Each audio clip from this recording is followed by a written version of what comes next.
WFM 91.7. Good afternoon and welcome to Women Lives Matter on Women Radio WFM 91.7, Nigeria's only radio station for women and their families. Today on Women Lives Matter, we're discussing economic implications of violence against women and girls. Economic implications of violence against women and girls. My name is Sumto Titilayo Ajaman. Today on Women Lives Matter, we have Christiana Mike Taiwo, Executive Director, Women Liberation and Transformation Group, to enlighten us on the economic implications of violence against women. Good afternoon. Thank you very much for joining us, Christiana. Good afternoon. Good afternoon. All right. To continue to call or to contribute on the conversation today, the number to call is 07000 917 917. 07000 917 917. You can also send in a text message or a WhatsApp message to 0703 175 6537.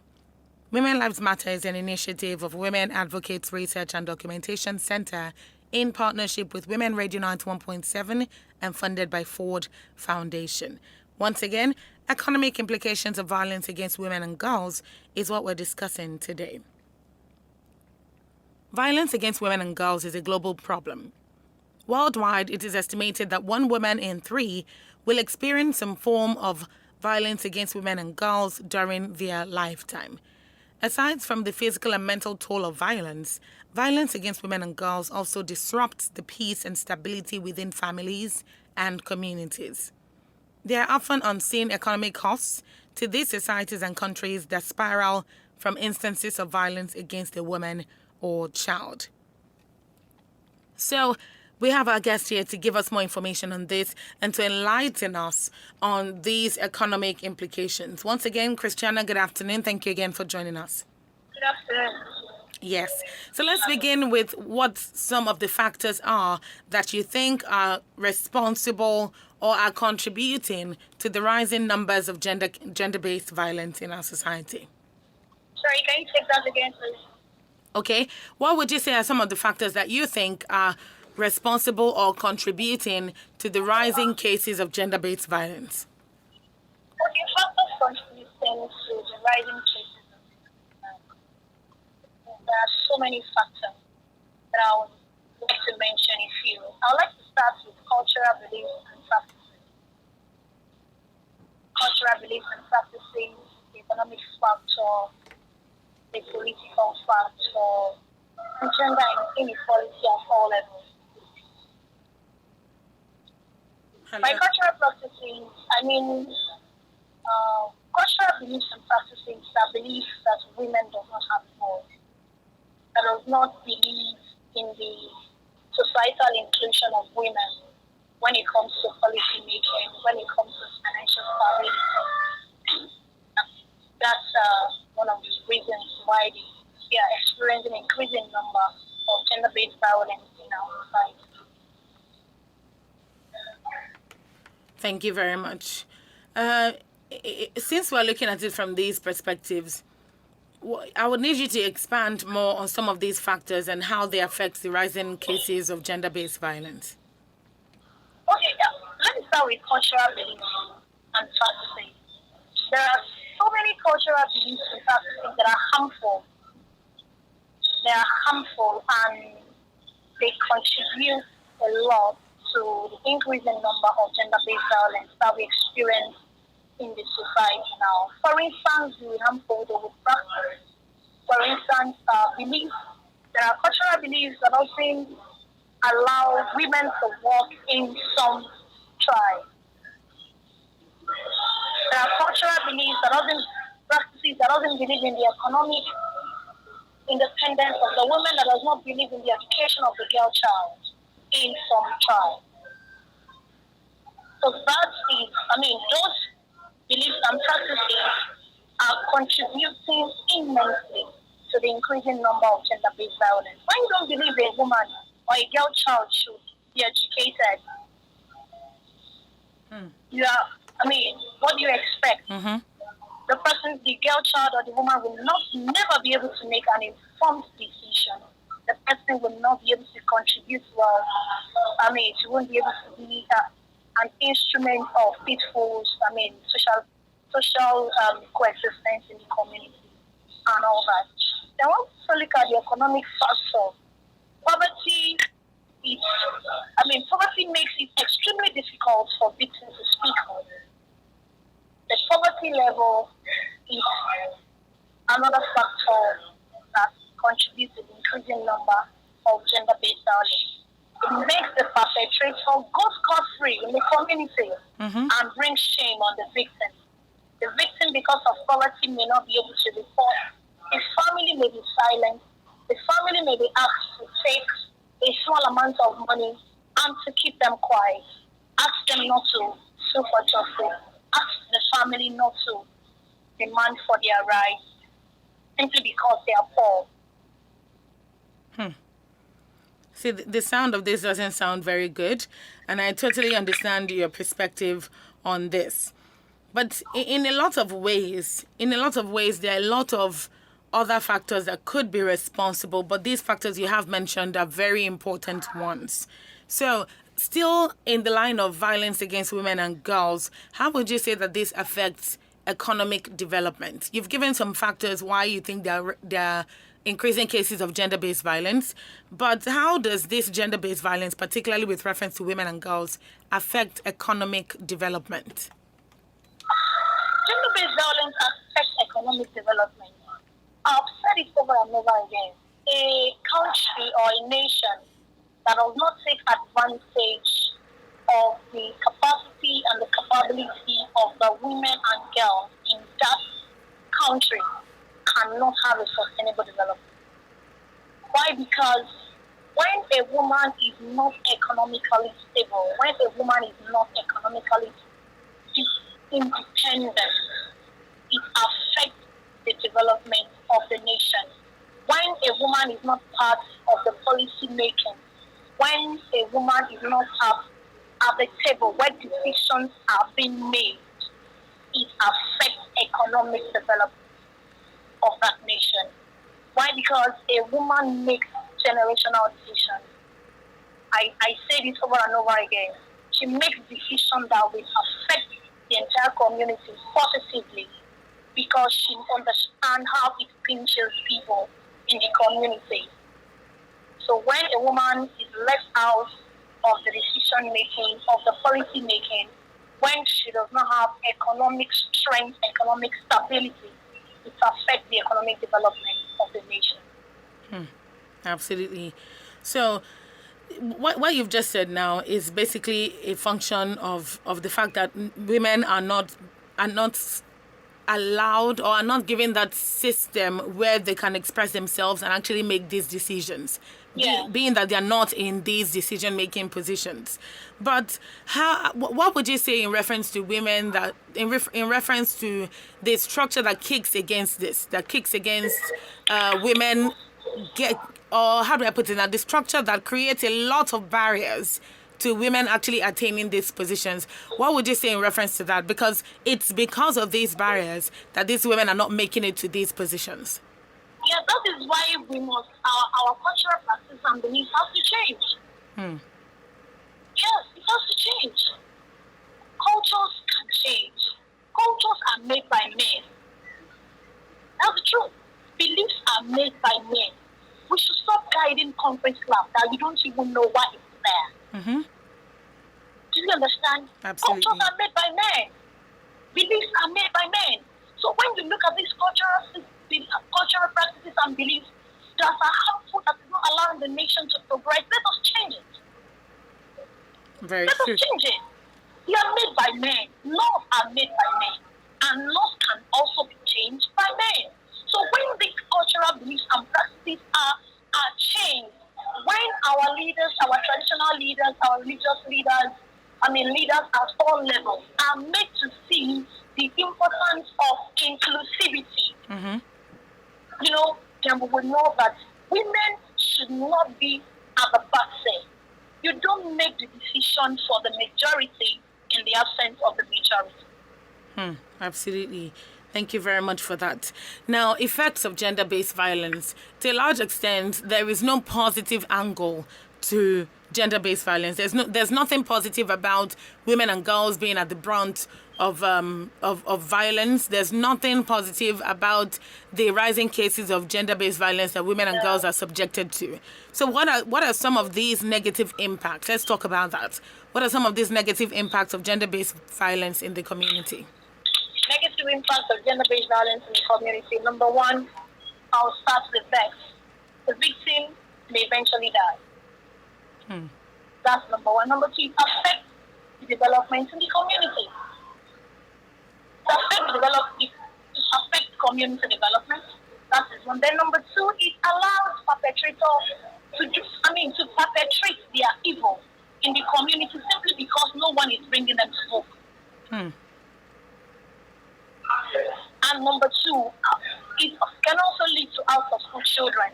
Why? Because a culture or belief system that does not believe in the education of the girl child, how do you expect that community to develop? That's a very valid point. Please go ahead. I didn't hear you.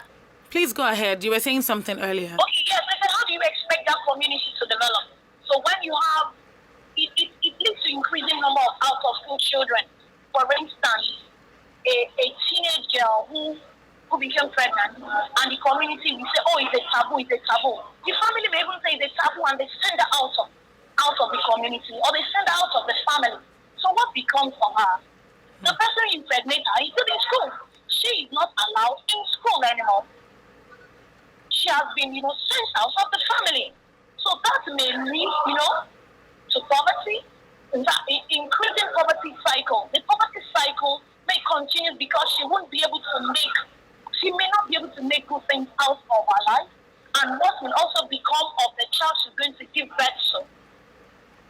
Absolutely. So teenage pregnancy is there, out of school children is there, death is there, depression is there, mental illness is there, and all that. I cannot even begin and even loss of health, even loss of finance. We've had rape victims who are not the same ever since that has happened. We've had people pouring hot water, pouring acid on the other sex partner, and who are not able, to contribute meaningfully in the society again. Many of them have lost their health. Some have lost their sanity. That's a really sad reality. So what can be done to prevent violence against women, particularly at the community level? Because this, as you've said, these negative impacts, loss of lives, out of school children, at the end of the day, it only gets worse. I mean, Christiana, do you think it gets any better? It doesn't get any better with violence against women and girls. I don't think so. It can't get better. It can get better if we don't keep quiet. I would love to speak firstly on the issue of out of children. Okay. For instance, a teenage girl who is being raped becomes pregnant. The school authorities send her out of school. I think the government should look into that. They don't send them out of school. Why? Because sending them out of school may lead to depression. As a matter of fact, it demoralizes them. Why? Not because they intentionally want to get pregnant. They were probably raped or something, and eventually became pregnant. And the school authority did not even help them. The matter. The victim is out of school. The perpetrator is still in school. The government should look into that. That is one. Also, I think we should also engage the community stakeholders. Community stakeholders at all levels should be engaged, from the traditional leaders to the religious leaders, the market leaders, the yellow days, the yellowjars, leaders of tribes, leaders of trade and vocational groups, leaders across all sectors. They should be sensitized. They should know the effects of violence against men and girls and gender-based violence in their community. Then they should understand the position of the law.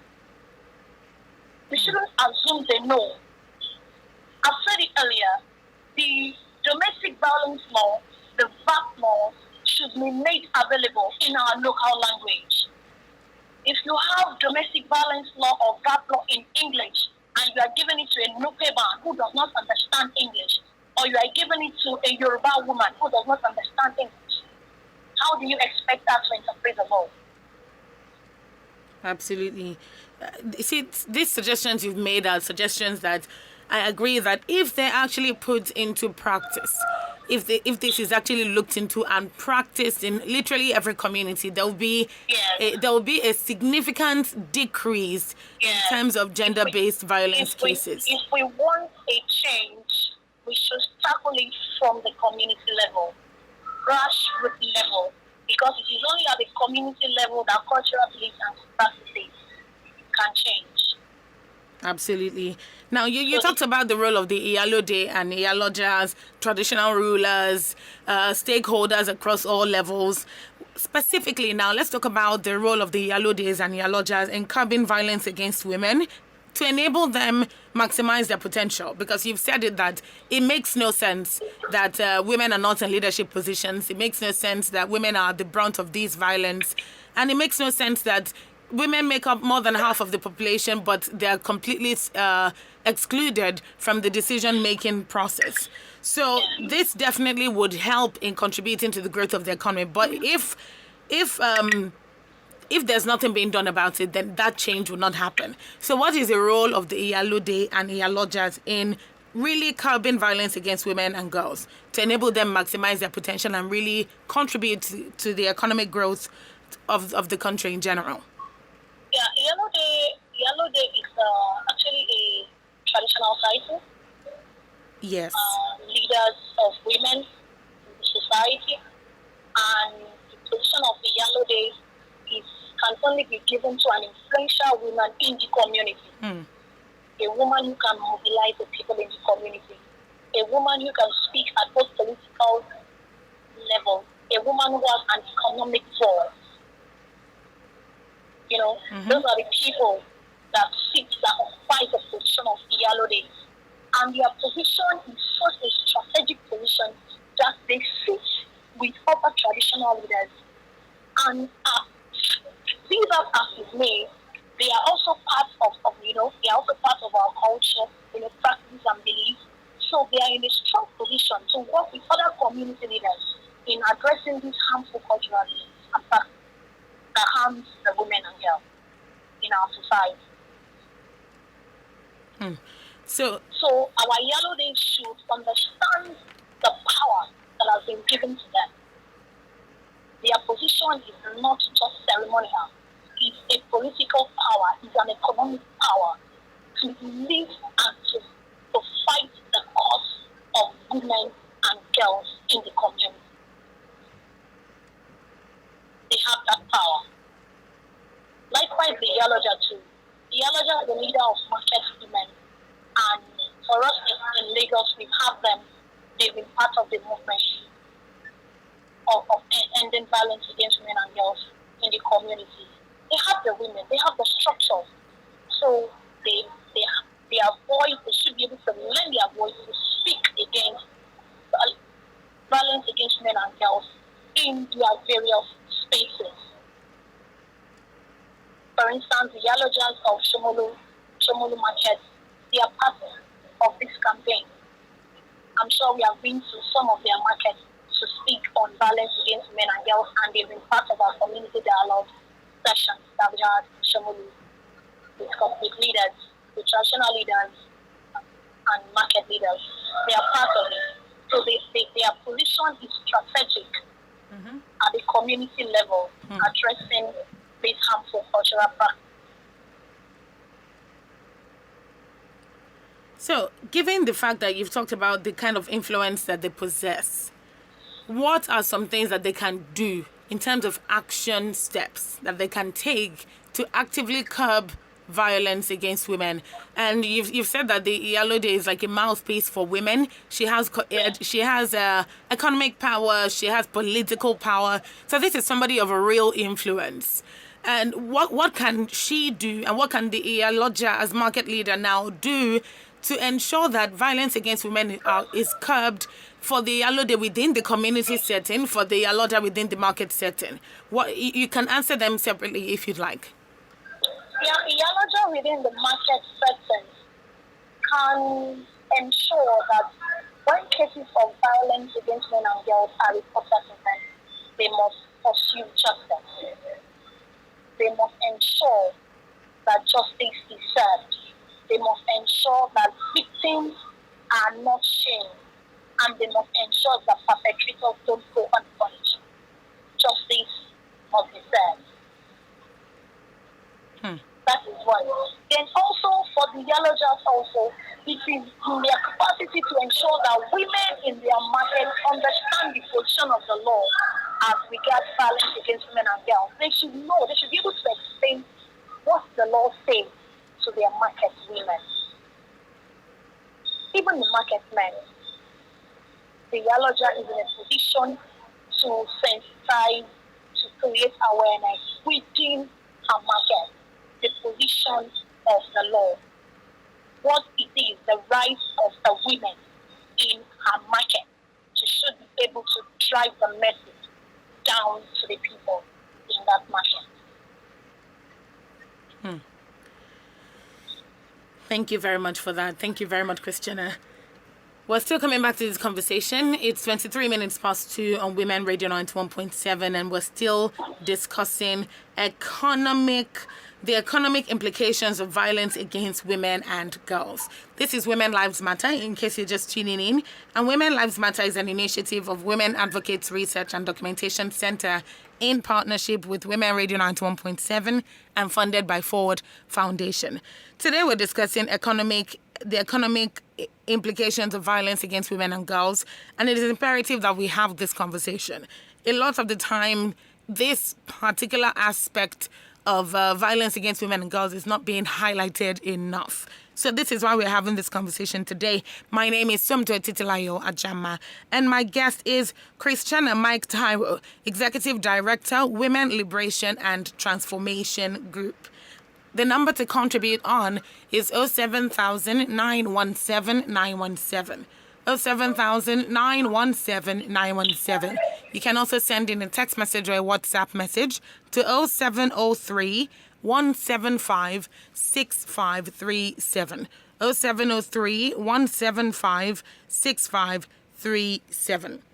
Now, let me ask you this. In reference to the job of the Iyalode, I'm careful to not mix them up. To the job of the Iyalode, would you say that in a lot of communities that this job, particularly as it relates to curbing violence, as it relates to mitigating violence, as it relates to addressing cases of violence, is actually being done by the Iyalode? Sorry, can you take that again, please? Okay. I said in a lot of communities, particularly with reference to the communities that you work with, because I want it from your experience, would you say that the job of addressing cases of violence, mitigating cases of violence, and even up all the way through to sensitization, would you say that this job is adequately being done by the Iyalode? Well, I won't say it's adequately being done. It is not adequately being done simply because they don't understand the power that we carry as regards to gender-based violence. Do you understand? Okay. So that is why I said it is also needed. They also need to be sensitized. The Iyalojas also need to be sensitized so that they will know the power that they carry. For instance, Iyalode should be able to report cases of violence. They should be able to report cases. Why? Because when things happen in homes, the woman will, of course, the Iyalode will know the person in the community. The Iyaloja will know the woman in the market. Probably maybe she has bruises all over her body, or maybe a girl in the market is raped, or things like that. So she's in a position to be able to report cases like that. The Iyalode. But they also need to be sensitized. They also need to be aware of what their position, what they should do in the position they occupy as regards the rights of women and girls. They also need to be sensitized. sides. That is why we've had village care meetings in the community. We've had community dialogue with community leaders. We've had dialogue session with young women leaders and all sorts like that, so that they will know what is expected of them as their gender-based violence. Thank you very much. So, Christiana, we're talking about economic implications. We've not shed enough light on that, in my opinion. And I'd like to hear more of what you think these economic implications are. So, in cases where women or girls have been violated, and I'm talking of not one case, not two cases, because we live in a society where, again, rising cases almost every single day. So, in these cases, particularly when these women are married and are trying to seek a better life outside of the violent situation that they found themselves in, but they don't have enough. What are some of the implications that they would experience, being that they're still trying to find their footing? And then when it comes to girls as well, girls that are being violated from young ages, I cannot even begin to imagine what the economic implications will be for them going forward in their future. So let's start with that of women, and then we can reference it to that of the young girls. Yeah, economic implications of violence against women and girls, or gender-based violence, as the case may be, it's a very, very tough thing. Why? Because I've said earlier that poverty makes it extremely difficult for victims to speak up. It makes it difficult for victims to speak up, be it women, be it girls. It makes it very, very difficult for them to speak up. Number one. Another economic implication is loss of health. Loss of health. When they are not economically stable, they can't even take care of their health. They can't report. They can't demand for their rights, and eventually they lose their health. Another point is that when a woman is economically stable, to a very large extent, it becomes difficult for her to be abused or violated. It becomes difficult for her to be abused or violated because she's economically stable, she's probably educated, so she understands her right. She understands the position of the law. She knows what the law says as regards human rights. Another economic implication that we see it in homes. I said it earlier, things happen to people. Things happen in families. Men lose their job. People lose their health. People lose finances. So when a woman is not economically stable, she's not economically dependent, she has been economically abused. When things happen, we see the negative effect in the community. We see the negative effect in the life of the children. And ultimately, we see the negative effect in the society. So it goes beyond the woman alone. Everything that surrounds the woman suffers the implication of that violence with the woman. What I hear you saying right now is the fact that this economic violation, so to speak, for lack of a better word, is not just affecting, or it's not just something that affects the woman's family specifically alone. It also affects the community. It also affects the society. And it affects the society. For instance, a widow, a woman who has not been allowed to have economic control while the husband was alive. So if the man suddenly dies, where does she start from? Where will she start from? So before you know, you see children dropping out of school. We've seen cases of children at 300, 400 level in university drop out of school simply because the mother cannot continue, simply because she does not have the economic power to take care of the education of the children. Cases that we've seen children drop out of school. We have cases of out of school children in the community where we work. Quite a number of them. A woman who wants to go get a means of livelihood out of the community. And the husband said no, she should just stay within the community and fry fish. And she was like, who is going to buy this fish? And yet the man does not have the economic power, and yet does not want the wife to go get a means of livelihood to feed him and the children. The man insisted. It's not a hearsay, it's what we know, it's what we handle. And yes, they have children who are out of school. We have to register the children in school, provide the uniform, provide the additional material for the children to be in school. That is such an extreme situation. I mean, Yes, if it's not that you mentioned it, I don't think this is something that anyone would affiliate. It just happened. It just happened. A man who does not have economic power and yet will not allow the woman to also have economic control. It just happened. We've seen it. We are seeing it. That's Simply really because sad. of our cultural practices. It's simply because of culture. Culture that believes when the woman has money, it affects the other party. Culture that believes in subjugation. And I tell people, that is not, I'm a Christian, and that is not what the Bible says. The submission of the woman does not translate to subjugation of who she is. They are two different things. Submission is different from subjugation. If a woman is not needed in the society, the Almighty God that we all serve will not create the woman. So the woman is an instrument that is needed in the society. That is why she's existing. So she should also have some measure of economic control for us to have a sustainable development in the community. Otherwise, we will continue to see out-of-school children, we'll continue to see drug addicts, we'll continue to see all kinds of effects of violence in our community. Absolutely. The number of influential women, such as the Minister of Women Affairs, Dame Pauline Tallinn, that have talked about equitable development and sustainable development being achievable, or being even more achievable when women have economic power, when women have more economic independence. Do you agree with this? And do you think that if violence against women and girls is reduced drastically, this equitable and sustainable development will be more achievable? Yes, it is. Yes, it's really more achievable. The community will be a better place.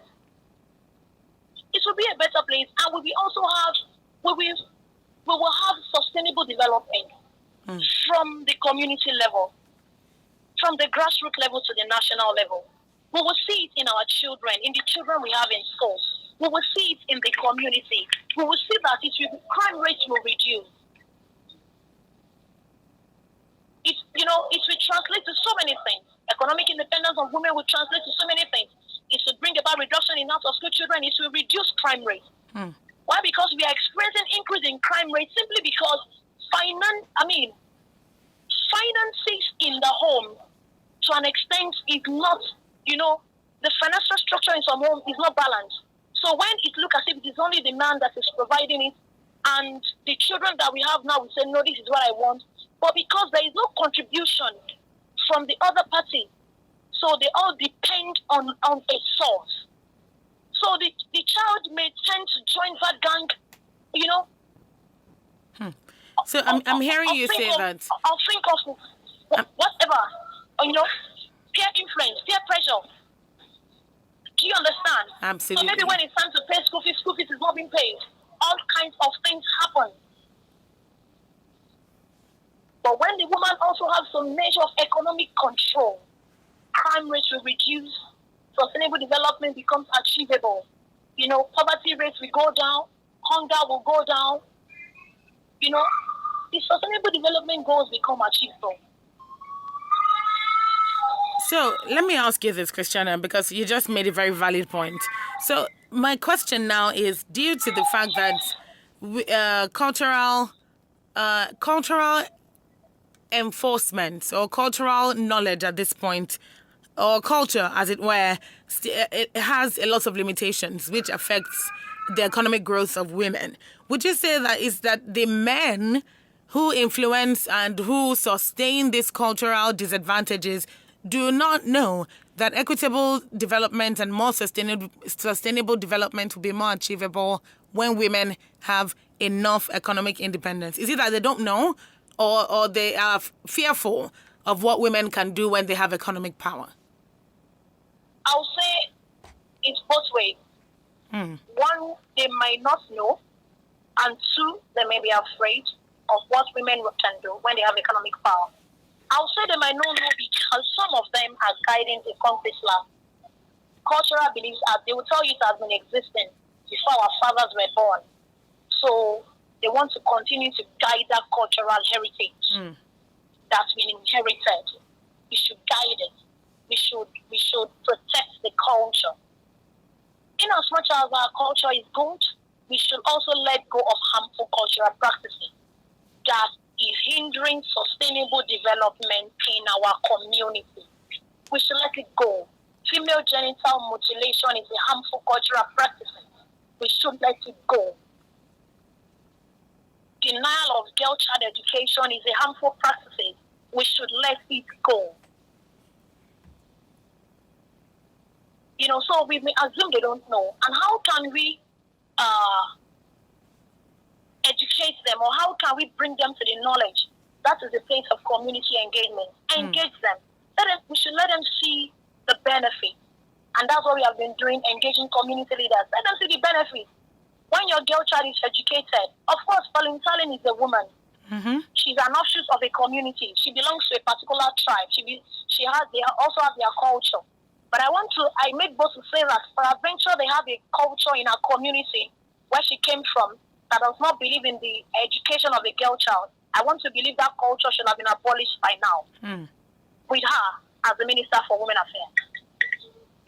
Why? Because I believe they should be able to see in her the importance of educating a girl child. So that is the place of community engagement. We should engage the community leaders. We should make them see the benefits, the advantages of letting go of harmful cultural practices so that our community can grow, so that our community can thrive, so that our community can produce leaders of nations. Absolutely.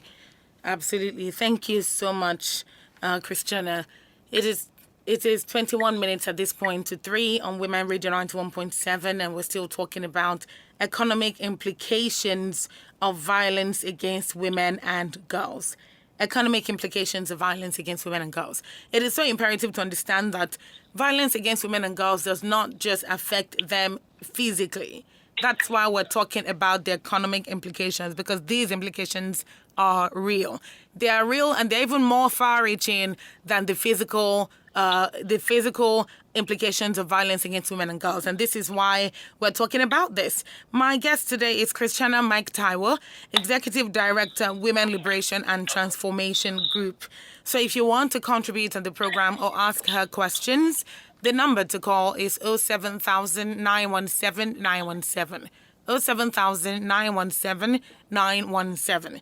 You can ask questions. You can let your voice be heard as regards anything you've heard before and anything she's saying that you probably don't agree with or you have questions about. Once again, 07000 917 917. Or you can send a text message or a WhatsApp message to 0703 175 6537. Women Lives Matter is an initiative of Women Advocates Research and Documentation Center in partnership with Women Radio 91.7 and funded by Ford Foundation. We'll be rounding off in a little bit, but the conversation is still very engaging, and that's because we're talking about economic implications of violence against women. So I'm going to draw your attention now to the role of the government, Christiana.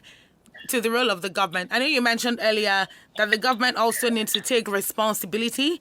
The government needs to look into ensuring that young girls that get pregnant should not be expelled from school or made to now become subsidiary members of society and allow the perpetrators to stay in school.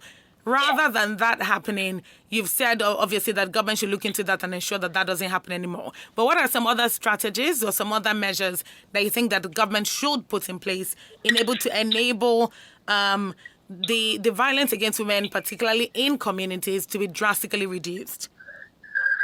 Well, I'll say women's empowerment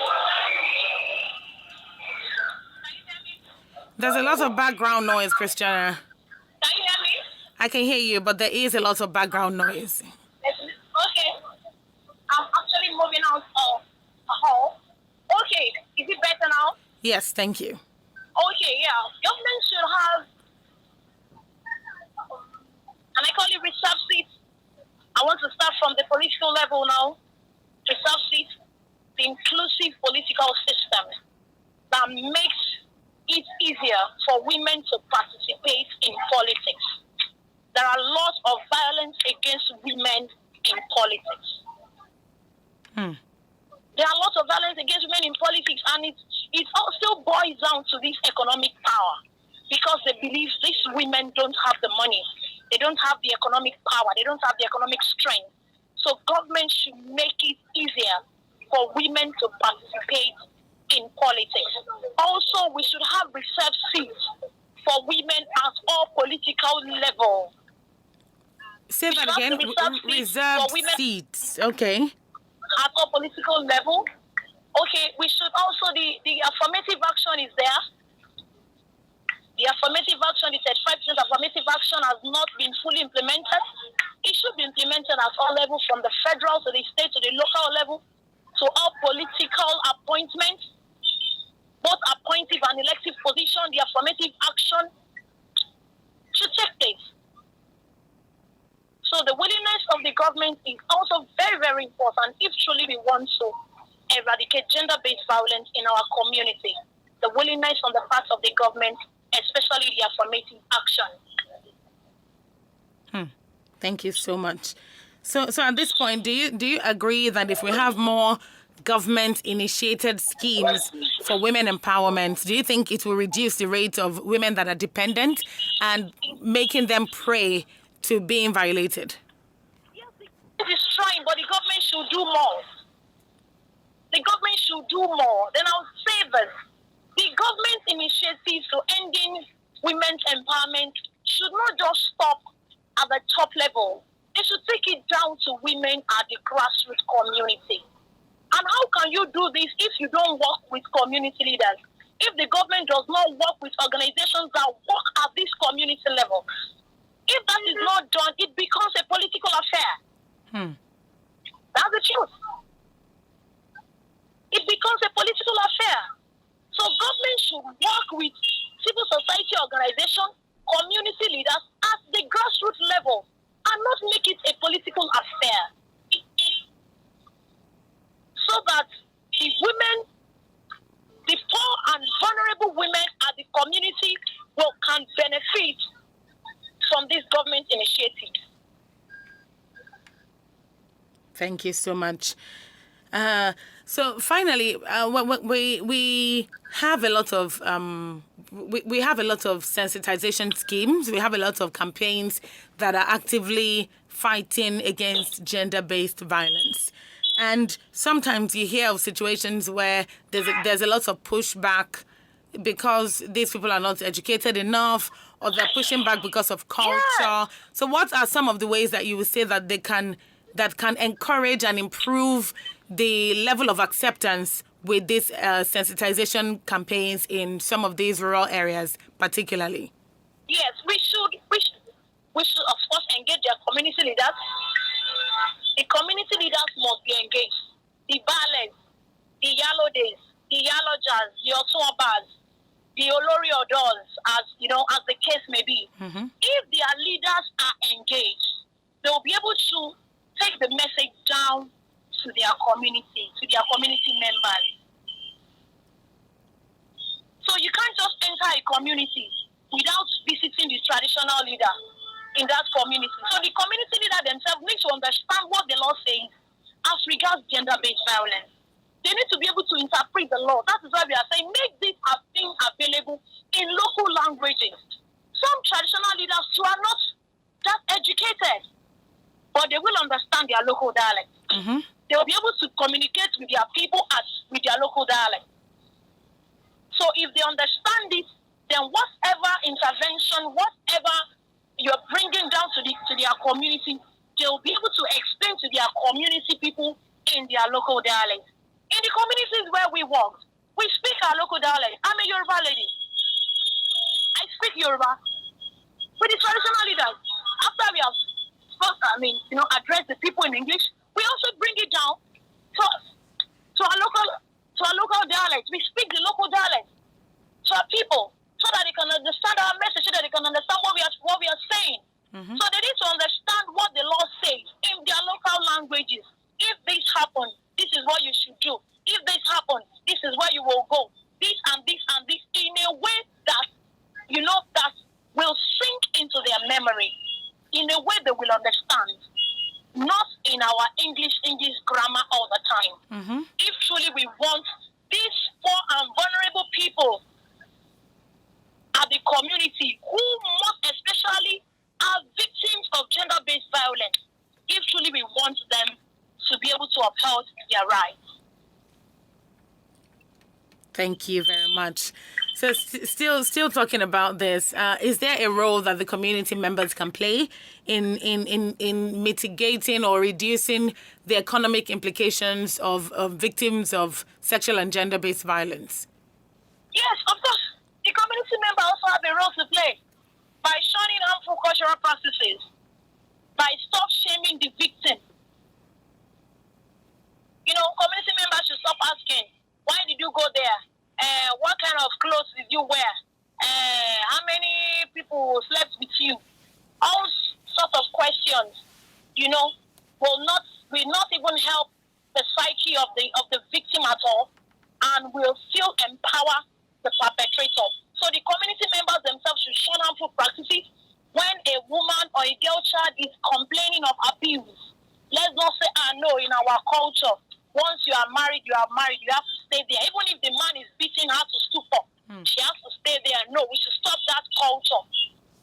We are not encouraging divorce, but at the same time, our community leaders, our parents should learn to listen when our women are talking, when our girl child are talking. They should learn to put culture aside and seek and support the rights of that woman, support the rights of that child. The right of a woman first, the right of the girl child first, before culture. We are first human beings before we were introduced to cultural practices. So you're saying community members should support the rights of the girl child even before they start to think about culture or what people will say and all of that? Yes, we've seen women die simply because culture said you cannot report, you cannot do this, you cannot do that, simply because of culture.